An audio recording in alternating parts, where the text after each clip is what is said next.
Since its founding in 1922, Westchester Country Club has made lifetimes of memories for its members. And I realized there's nothing quite like the Westchester Country Club. The club had an aura about it which was different. We knew it was different. I think my in-laws gave membership as a wedding present, which I was thrilled about. My first exposure was as a 10-year-old after the war ended. We've been now married 60 years.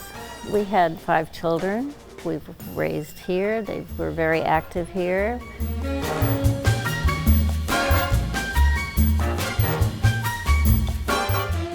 Built in the vision of John McEntee Bowman to be bigger and grander, the club has been a cornerstone of the lives of its members and was a formal and elegant place for sports and social events. Always keep in mind this was never meant and built to be a country club. This was built to be a resort, one of 3. Even before it was the Westchester Country Club, when it was the Westchester Biltmore and Bowman ran it. Well, the social life here was excellent, even through the war. My generation relates everything to World War II. I think the elegance came because of the nature of our society at the time. The culture of the club in the 50s and 60s was fun after the war, and the club was able to bring back some old traditions, some of the more formal things that had been given up during the 40s. The social life was wonderful. We had several groups of friends.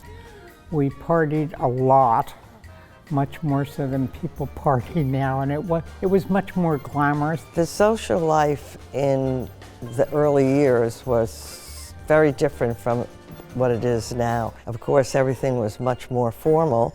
Men always had jackets and ties on, unless you were playing golf or tennis or something. So I was dancing there in my full attack, and Dodie Fine came out onto the floor, tapped me on the shoulder and said, "Now, Jerry, you know you can't be out here in short pants." After the war, they used to have live music in the band shell. 6 nights a week outside on the terrace. Have something to eat. You could also dance, listen to the music. It was a very centralized social life.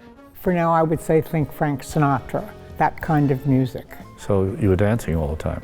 It was a lot of fun. In the summer, the balls were always held outside, and in the winter, the parties might be in the Westchester Room or the main ballroom, or there was a wonderful party in January called the Snowbirds Ball, where they would decorate the grill full of beautiful trees coated with snow and snowflakes. It was like a fairyland. One of them was the Chrysanthemum Ball, which I will always remember, and the foyer was just banked with chrysanthemums of all sizes. Which was just an extraordinary, lavish event. Grill room, which is now called the Mahogany Room, was a huge draw. We used to bring in people ourselves, and people would come, and it was just a wonderful place to have a party. A thing to do after you had been out to dinner and partying, you always stopped by the Mahog for a drink on the way home. The Mahog would still have people there at 2 in the morning and 3 in the morning. And the Mahogany Room only came back, I believe it was just in the late 80s or 90s. Dodie Fine was the social director here. She was brought in the late 30s, early 40s. There was no one like her before, and she coordinated all of the entertainment here because of her connections in Manhattan. She was the most predominant person in the social angle of this club, and she came and brought a sense of showbiz to this place. Oh, the Big Little Show's for little kids under 12 or 14 at the most, and then Sky High was 16 and up. The Big Little Show was brought here in the 30s, and they had the children perform little song and dance. I don't think it was to the degree that today's Big Little Show is performed. But it was a great way to meet people and get your social summer going. You always wanted to be in the kick line because that was the big deal, and I was lucky enough to make it. We both have been in the Big Little Show. He was in the Big Little Show, and I was at age 12 and up. And then we were both in Sky High. Well, I remember distinctly, Jane was always dancing, and I was standing in the background holding a flag, a spear, anything that didn't require talent. In the years following World War II, when New York was still a major locus for show business, celebrities were a common sight at Westchester Country Club. Celebrity culture was because the members knew these people, and they would invite them. Mr. Wormser was a friend of Bob Hope, so Bob Hope and his wife would be frequent guests here, and Ed Sullivan, of course, lived near here. Guys like Ed Sullivan, who made this club a focal point in the country, frankly, for the events.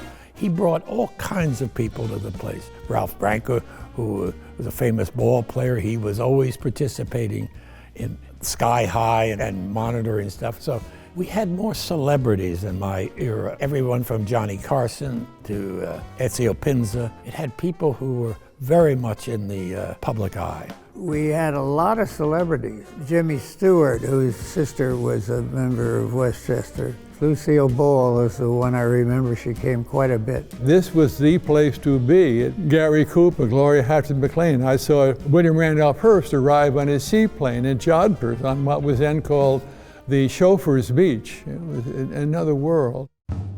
Some things that were common in the middle of the 20th century aren't as prominent today. The sports we had mainly at the beach, like volleyball, was huge sport at the beach, attracted members and non-members. Well, the polo field, actually before my time, they played polo on it, and they had a stand on Park Drive North, and eventually they took that down. I recall the big game, football game used to be Army Notre Dame. The Notre Dame team stayed here, practiced on the polo field. There used to be squash courts here, and they were terrible. They were here in this building. Now, they're probably the best squash courts in America. Things like the movies every Sunday night in the Westchester room. The tea dances were at the beach club. The boys all went in the men's locker room, took off our bathing suits and put on a jacket and tie and trousers.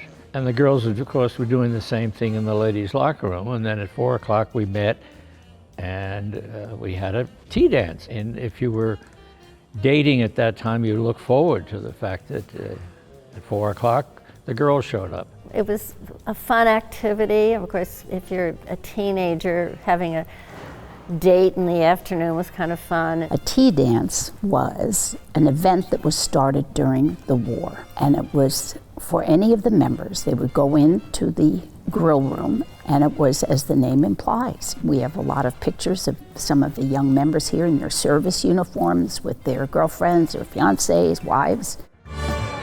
In 1963, the PGA Tour first came to Westchester Country Club with the Thunderbird Classic, and with professional golf's richest purse came new prominence for the club. I think what the Thunderbird did is it brought us from a regional club to a national club. We got television coverage, we got the best of the golfers playing here. It brought us to a sense of prominence that we didn't have before as a golfing institution. I think Westchester became a little more of a national place. The golf tournament was a very busy thing and members participated at various levels. I remember in my case I became a marshal, which meant I was out on the golf course, supposedly knowing the rules of golf, which I don't think I knew very well. It brought in the big names, and it was an exciting event also. The club, I think, did it primarily to raise charity money for one of our favorite things we supported.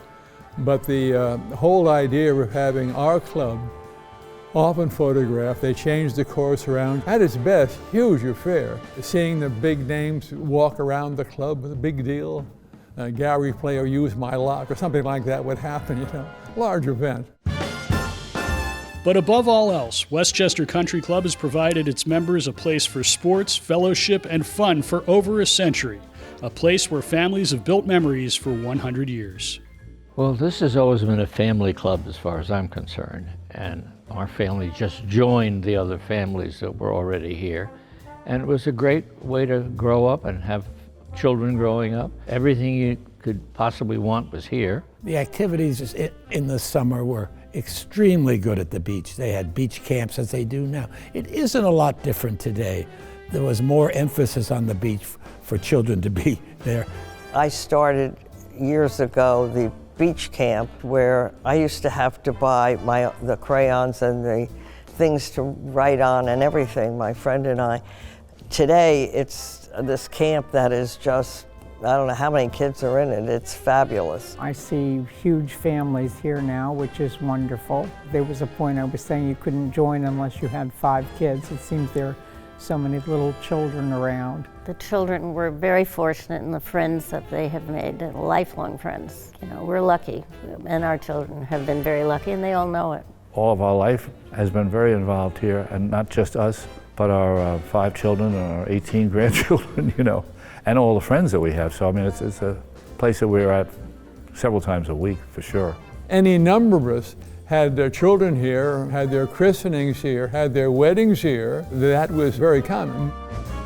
I don't know, it's just a wonderful place to do things, and especially me. I'm so lucky to live here.